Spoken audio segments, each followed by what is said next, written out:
10 दिनिया वैदिक कर्मकांड और दक्षता विकास कार्यक्रम बालेश्वर जिला खैरा कॉलेज निकट बणपारिया छक स्थित सत्संग विहार केन्द्र परिसर में 10 दिनिया वैदिक कर्मकांड और दक्षता विकास कार्यक्रम 3/4/2025 तारीख गुरुवार ठारू आरंभ होईछि। यह आसंता 12 तारीख पर्यंत चलिबो।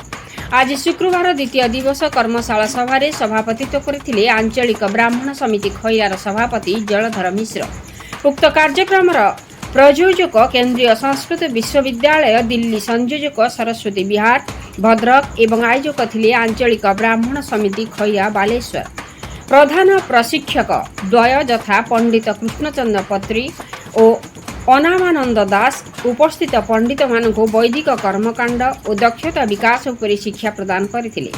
समितिर उपसभापति बुद्धिराम पाणिग्राही एवं संपादक रमाकांत शतपथी सभा मंचरे मंचासीन थिले।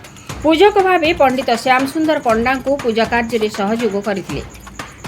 पद्मनाभ पंडा, संकीर्तन पंडा, अनंत किशोर उपाध्याय, पीताम्बर पति, दीनबंधु दास और विभूतिभूषण त्रिपाठी एथिरे 40 जन शिक्षार्थी उपस्थित होई शिक्षा ग्रहण करथिले।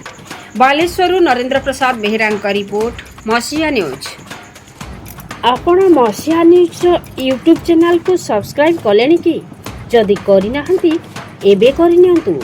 एहा सह मसीहा न्यूज रो फेसबुक पेज को और ट्विटर को फॉलो करंतु। ता सह मसीहा न्यूज रो ऐप आसी गलानी। निज मोबाइल रो प्ले स्टोर रो डाउनलोड करनियंतु। जय जगन्नाथ।